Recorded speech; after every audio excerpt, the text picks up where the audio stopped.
Oh, Yeah. because we're at 11 now. Well, but this gets us to set, Okay. because usually it takes a minute.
Whoever you are, we welcome you.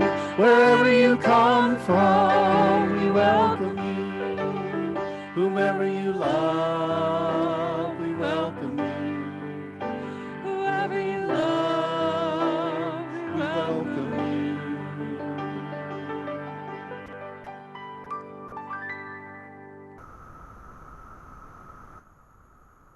Good morning and welcome to our virtual broadcast here at First Unitarian Church of Toledo. We are still online, as y'all know, through this summer season, and we'd love to hear from you in a community conversation on Sunday, July 12th. This is our only announcement this week that you can look for those details to register in your FYI, but please join us Sunday, July 12th at 1 to 2:30 if you're interested in being a part of that community conversation. Our opening words are by Thomas Merton from Conjectures of a Guilty Bystander, which was published in 1966. I think the words might be appropriate today as well. We are living in the greatest revolution in history, a huge, spontaneous upheaval of the entire human race. Not a revolution planned and carried out by any particular party, race, or nation, but a deep elemental boiling over of all the inner contradictions that have ever been, a revelation of the chaotic forces inside everybody. This is not something we have chosen, nor is it something we are free to avoid. Our chalice lighting includes words by Tracy Bleakney. This chalice burns with twin flames. The first flame burns for those who seek and defend the right to a free and responsible search for truth and meaning so that each person may live according to conscience in a democratically elected society. The second flame burns for the defenders of freedom, working against those who would impose their own religious beliefs on others through intimidation or legislation. May we tend this fire always, ever vigilant and courageous in the struggle for freedom and justice for all. Now please join me in reciting our covenant. Love is the doctrine of this church. The quest for truth is its sacrament, and service is its prayer. This is our great covenant, to dwell together in peace, to seek the truth in love, and to help one another. And now please join us for some congregational singing, you singing at home if you wish. We are singing number 121, We'll Build a Land. And some of the lyrics in the refrain are slightly different from what is printed in the hymnal. So if you're reading the hymnal, you might want to see the words we have on the screen as well.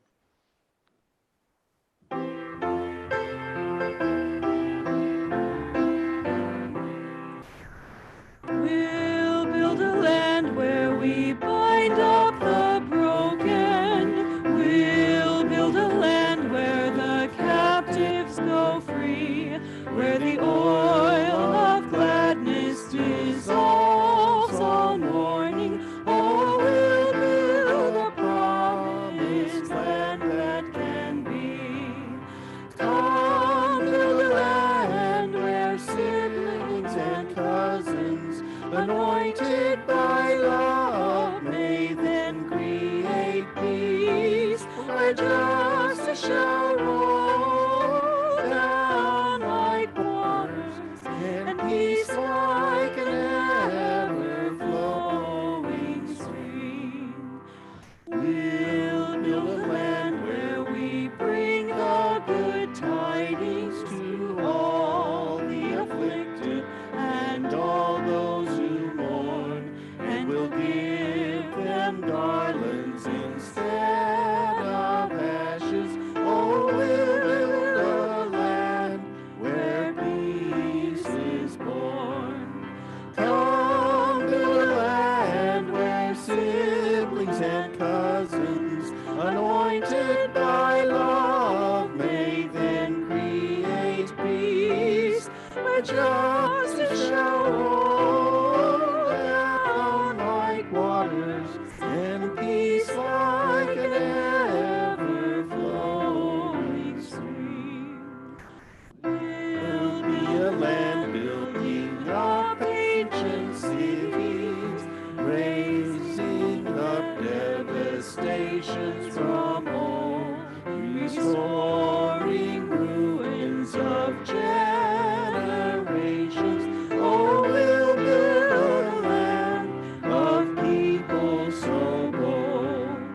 Come, build a land where siblings and cousins, anointed by love, may then create peace, where justice shall roll down like waters, and peace like an ever-flowing stream. Come, build a land where the mantles of praises resound from spirits once faint and once weak, where like oaks of righteousness stand her people. Oh, come, build a land, my people we seek. Come, build a land where siblings and cousins, anointed by love, may then create peace, where justice shall roll down like waters, and peace like an ever-flowing stream. And we have our religious educator, Kristen Olson, here to give us our story for the day. Today's story is Honk If You Love by Linda Susan Ulrich. The geese flying in formation honk to encourage those up front to keep up their speed. Dr. Robert McNeish, Lessons from the Geese. Driving along a commercial corridor near my house, I noticed that one of the used car dealerships had changed the message on its sign. Instead of touting a holiday sale or good financing rates, the block letters read, "Honk if you love." I was thoroughly delighted. I remembered how encouraging it felt whenever drivers beeped their support as they passed a demonstration or protest march I was part of. It felt like this message addressed these actions' deeper motivation, love for our fellow human beings, which sits at the core of all social justice work. I imagined cars whizzing past this roadside pulpit of sorts, people smiling as they toted their horns on behalf of humanity. Cue the abrupt record scratch. As I drew closer to the sign, I noticed that under the word love was an American flag, previously indistinguishable. Apparently, boisterous love was reserved only for the United States. Suddenly, The acknowledgement of our wide and profound connectedness had reduced to affection for one narrow sliver of human population. I felt diminished. I'm better off taking my cue from Canada geese than used car dealers. Geese fly much further as a group than they ever could alone. When a goose has been injured, 2 or 3 others stay with it on the ground until it recuperates. As the skein migrates, they honk to remind their fellow birds that they're nearby, ready to help, encouraging each other through the long hours of flight. If we have as much sense as geese, as Robert McNish wrote, then our hearts must be moved by more than patriarchal interest. If we hope to foster a more compassionate world, we must practice caring for one another with joy and over long distances.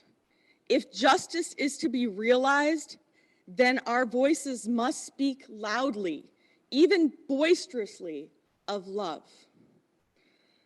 That which causes our souls to take flight, encourage us in these difficult days.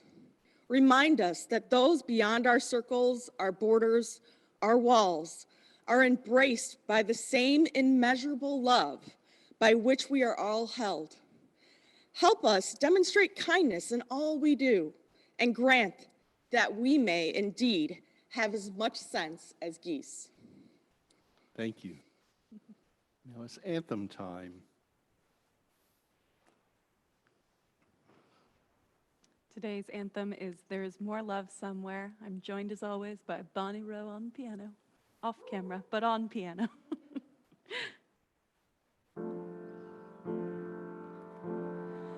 There is more love somewhere. There is more love somewhere.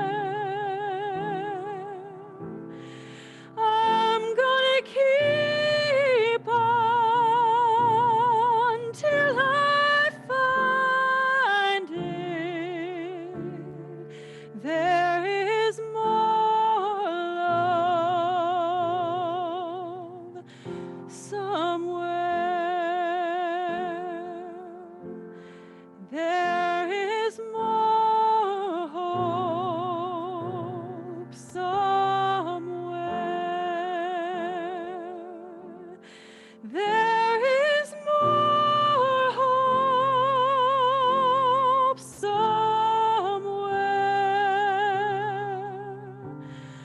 I'm gonna keep on till I find it. There is more hope somewhere.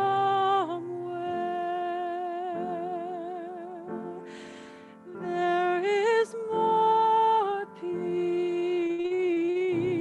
somewhere.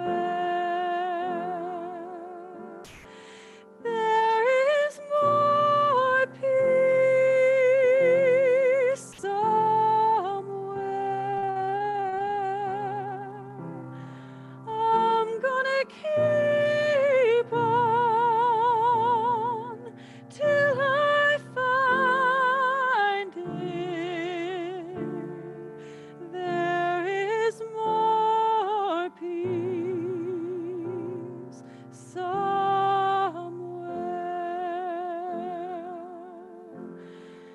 There is more joy somewhere. There is more joy somewhere. I'm gonna keep on till I find it.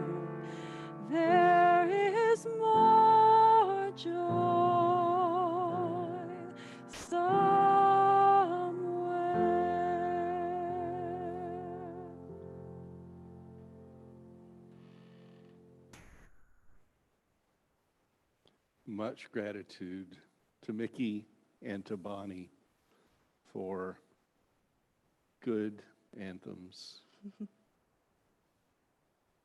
They help with Sunday mornings, don't they? Please join me for a time of meditation, contemplation, and prayer. Think of the joys and concerns of your week, the issues, problems that need attention,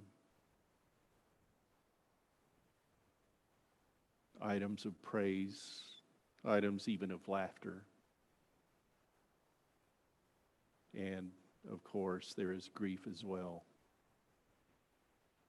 Our city is especially grieving at the loss yesterday of a Toledo police officer, Anthony Dia, who was killed in the line of duty.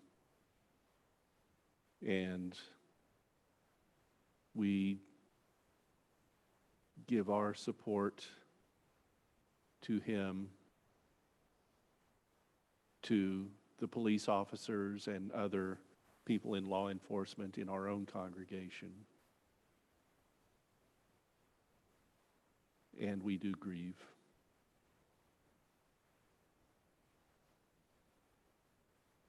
For our words of meditation today, this is called I Am an American, and it's written by Maureen Killoran. She wrote, Spirit of life and love, I come before you black and brown and red and yellow and alabaster.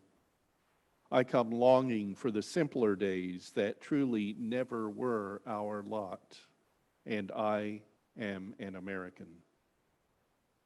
Hear these voices, as in the complexity of our days, I am humanist and Christian, Muslim and Jew, pagan and atheist and Buddhist and Unitarian Universalist, and I am an American. I am one who fought for my country, and I am at the same time one who protested war, and I am an American. Among the divisions of our days, I've struggled in poverty, and I've accepted the profits of wealth, and I am an American.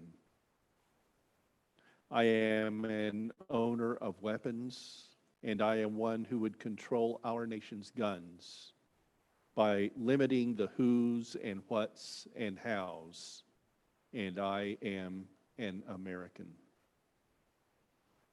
As light is shown on our divisions, I live with often unacknowledged privilege, and I am moved to rage at the complexity of intersecting oppressions, and I am an American.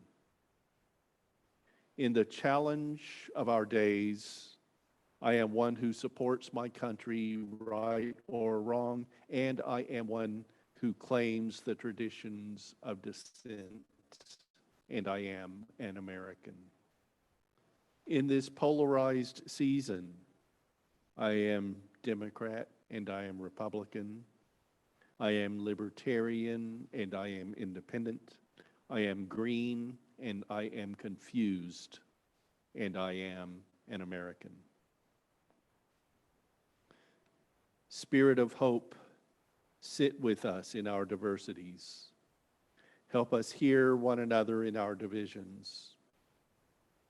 Grant that beginning in this community, we may honor one another's truths and know that a just and faithful tomorrow begins here in our hearts.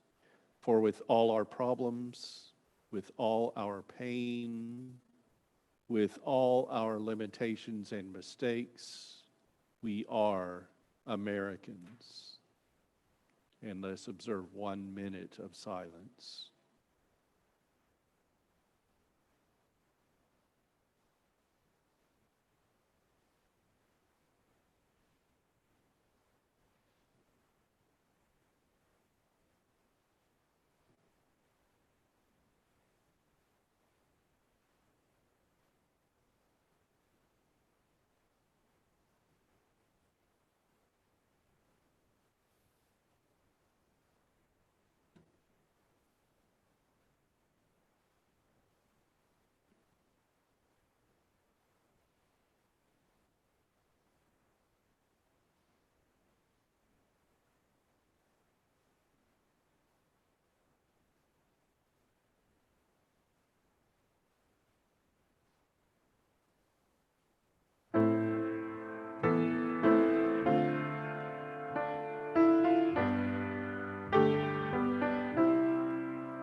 giving life the shape of justice. Whose holy cross will set me free. Spirit of God, come to me, come to me.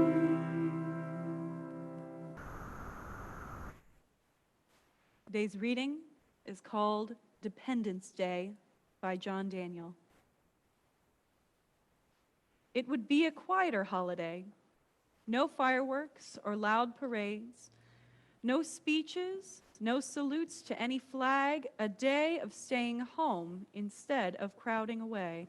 A day we celebrate nothing gained in war, but what we're given. How the sun's warmth is democratic, touching everyone, and the rain is democratic too. How the strongest branches in the wind give themselves as they resist, and give themselves. How birds could have no freedom without the planet's weight to wing against. How Earth itself could come to be only when a whirling cloud of dust pledged allegiance as a world, circling dependently around a star, and the star blossomed into fire from the ash of other stars, and once, at the dark zero of our time, a blaze of revolutionary light exploded out of nowhere, out of nothing, because nothing needed the light, as the brilliance of the light itself needs nothing.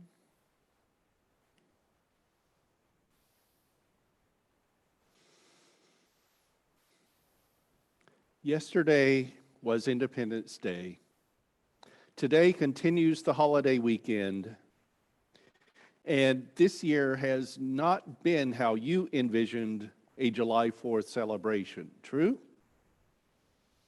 For some, the holiday included exercising the independence to subscribe to Disney Plus if they chose to do so with their own funds, and join in COVID times social phenomena by watching Hamilton, just as earlier they might have watched Tiger King on Netflix. I count myself in that they category, as I've now seen Hamilton, and I was in the Tiger King viewership too. At least that independence, low-key and trendy as it is, doesn't threaten yours or others' health. Too many people think the whole nation has reopened. And look at what's happening. The number of cases of coronavirus being contracted is recording new high counts almost every day recently. Last I saw, 40 of the 50 states have increased their rate of cases. And some say that this isn't a second wave of occurrences, but a continuation of the first wave, and that, yes, it still will get worse. And somehow, COVID-19 got politicized, with the matter of good health and life becoming secondary to freedom of expression, to a twisted sense of independence that ignores the importance of interdependence. There are plenty of people in this polarized time in the United States. Having very different sides and opinions isn't unique to now, but the polarization does seem extreme as we're trying to live through it. There are plenty of people who feel that their independence is being lost by social restrictions made necessary because of the COVID-19 pandemic.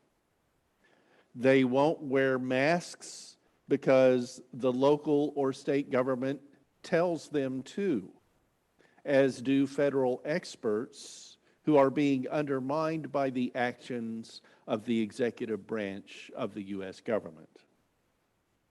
And they seem to be everywhere in my observation from when I have to go to stores. To just go about your normal life and hope you don't contract COVID-19. And if you do get it, then hope it's not severe or that it won't kill you. That isn't a good plan. In Ohio, we did well in flattening the curve, but now here there's a rise in reported cases too. So reopening might not have been the way to go. When I tell people that our church hasn't reopened yet, many express surprise and then support. The surprise being that since other congregations have resumed their meetings in person, that seems to be expected of all now. So our Toledo Unitarians resolved to keep our people safe by continuing to meet only by video is more unusual.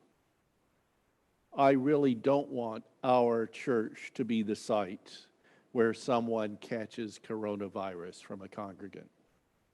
And many members here, including me, are health compromised according to the early assessments of risk, age and medical conditions in particular. And those early assessments haven't changed. Now, younger people seem to be catching COVID-19 more, not so much by attending protests, it's reported, as socializing at parties. Maybe my introverted nature obscures understanding that there's a real need for some people to socialize, that for some, independence is a very public presence. Personal independence is what our parents hoped for when we were about 2 years old and too clingy. And what we really wanted when we were teenagers and our parents were too involved. True? But later we learned that independence isn't just personal, it's societal too. We must think of others.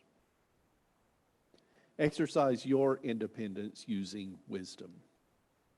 One way is to say, no masks for me, those are too restrictive. Another way is to say that your mask protects you and the people you encounter. And it's not just your independence, but everyone's that is better expressed with precautions when health is in danger. So there can be greater autonomy when disease is not such a threat. For viruses don't have our concept of independence, do they? Health and safety are important to me and to this congregation.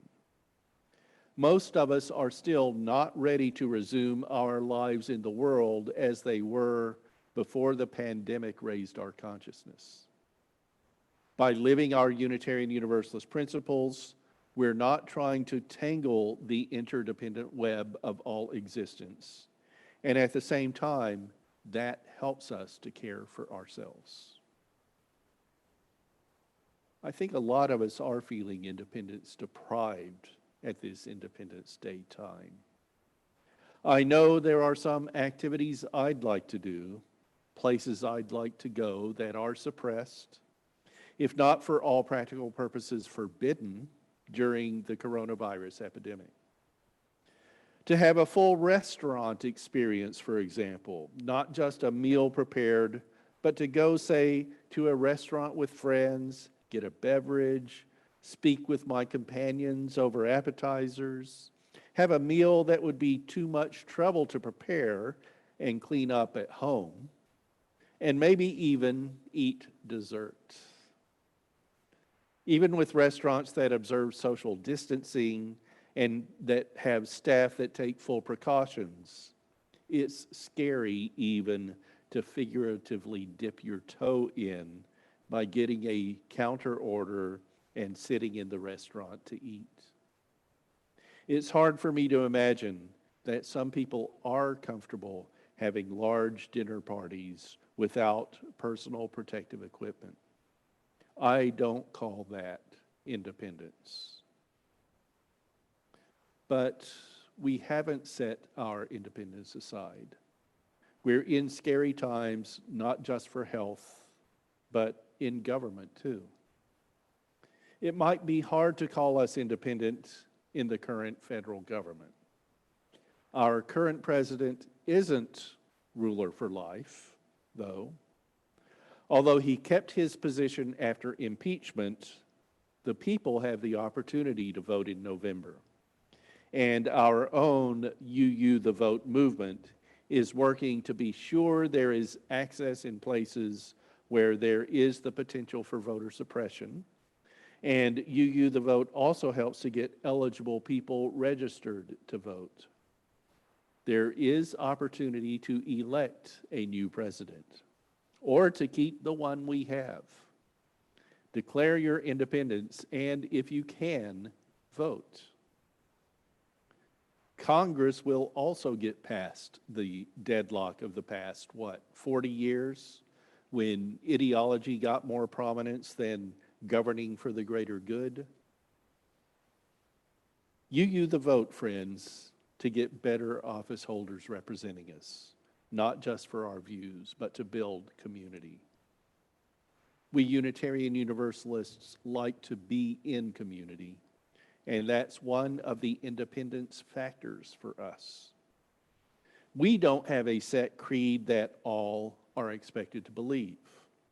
Instead, we encourage each person to develop their own credo. And if you believe in a God or creator, in gods and creators, or don't accept that gods are outside the realm of stories made up by people, while creators are part of science slowly becoming better understood and come about in part through evolution, you're welcome in Unitarian Universalism alongside people whose credos are very different from yours. And together we can do more seeking and sometimes finding. A challenge we face in our Unitarian Universalist way is to have individual independence, community independence, denominational independence, and on, peacefully coexisting. Some people in the Unitarian Universalist movement have complained that the denominational efforts toward anti-racism, anti-oppression, and multiculturalism are restrictions on their own independence, somehow limiting individual freedoms. One of the things they don't accept, I think, is that moving forward as complete inclusion as possible means that some cherished individuality, and white privilege would fit in that category, has to be set aside for a time so that, if not forever, so that we are closer to equality, to same status, not bringing select people into our ranks, but saying that together we can establish a truer sense of independence. Privilege isn't independence after all. I'm afraid I don't have a great wrap-up today to put everything in context. You call this independence, as the title of the talk, came about from seeing too many people's negative reactions to wearing face masks. And my thinking that with personal protective equipment, we can potentially have many more years of independence than we would if we play at individual freedom, catch the disease, and die. You call this independence comes close to being a rant in some ways. So thanks for hearing me out. Maybe I'll de-stress a bit now. Away from my words, there is a lot of good writing this year in the context of the 4th of July, such as some people declaring that their Independence Day is Juneteenth, a day recognized as proclaiming to Texans that enslaved people were free. And then the holiday has extended into a national celebration of freedom from slavery. There are essays on independence in the light of an oppressive regime, and much reflection on masks, staying in, and whether we're still in the first stage of COVID-19. And we might have complicated our eventual independence by restarting too soon. So if my ranting and rambling has had any effect, maybe it will prompt you to turn to more fact and opinion, and please distinguish one from the other, about independence and how we get through these trying times. And remember, this is all pretty light compared to the actual American Revolution, to this country establishing its independence and fighting to attain selfhood. And it's also light compared to the lack of independence of many people who were here not of their choosing, abducted in Africa, transported to America, sold as enslaved people, and not even counted as full people in the United States Constitution. Officially ended with the 14th Amendment in 1868, but subverted in many ways, and even to today, African Americans in many places have more obstacles to being able to register and cast votes. And the impingements on independence of people who were here of their choosing, predating the colonizers. Note the Native American protesters at the Mount Rushmore July 3rd visit by the president. Not to mention immigrants who come to the United States, sometimes in hopes of having greater independence, but not having the freedoms of expression, for example, that citizens have in the United States, and perhaps that all people should have. I do have a love for this nation. Most of us do. It is imperfect, and we're going through times that are unusual, if not unimagined, especially with the government not being what we could have thought of even under a bad but competent president, and in a health crisis that too many of us couldn't wait out until science got a grasp on how to treat it, if not prevent it by vaccination. We're here. Let's exercise our independence to build beloved community. So be it.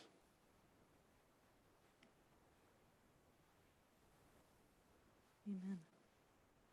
Thank you so much.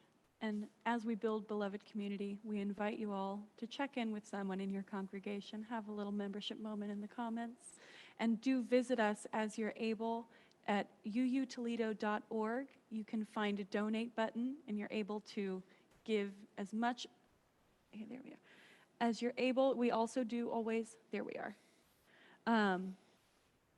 /giving, or so, having a hard time, there we are. That's why. uutoledo.org. Can you go back, please? Yes. Thank you. Here's one way. uutoledo.org/connection/donate. I'm stumbling over my URL because we have a gorgeous new website with a slightly different link to get there. So we encourage you to explore it. And we have a shorter way too. You can just go. Oh, and you can click on Give and then click on Online Giving. I'm learning myself. Yeah. I encourage all of you to explore that today. Or you could put some payment in the mail and send it to our actual address. It will land in the mailbox right outside our building. So thank you all for your continued support as we build our community here at First Unitarian of Toledo.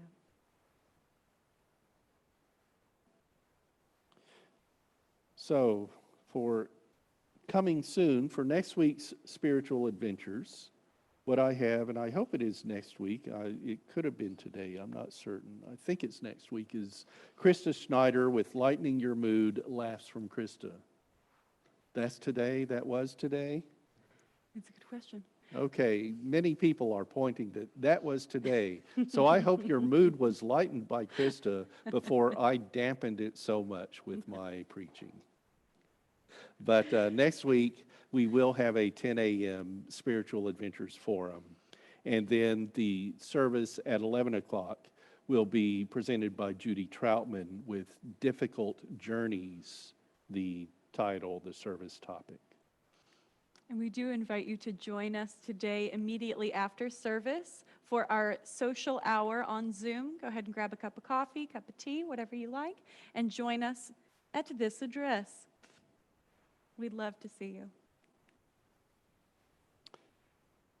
Our closing words are by Black Elk, the Sacred Hoop. Then I was standing on the highest mountain of them all, and round beneath me was the whole hoop of the world. And while I stood there, I saw more than I can tell, and I understood more than I saw. For I was seeing in the sacred manner the shape of all things of the Spirit, and the shapes as they must live together like one being. And I saw that the sacred hoop of my people was one of many hoops that make one circle, wide as daylight and starlight. And in the center grew one mighty tree, one mighty flowering tree, to shelter all the children of one mother and one father, and I saw that it was holy. As we send our flame, we'll hear Strange and Foolish Walls by A. Powell Davies. The years of all of us are short, our lives precarious. Our days and nights go hurrying on, and there is scarcely time to do the little that we might. Yet we find time for bitterness, for petty treason and evasion. What can we do to stretch our hearts enough to lost their littleness? Here we are, all of us, all upon this planet, bound together in a common destiny, living our lives between the briefness of the daylight and the dark. Kindred in this, each lighted by the same precarious, flickering flame of life. How does it happen that we are not kindred in all things else? How strange and foolish are these walls of separation that divide us.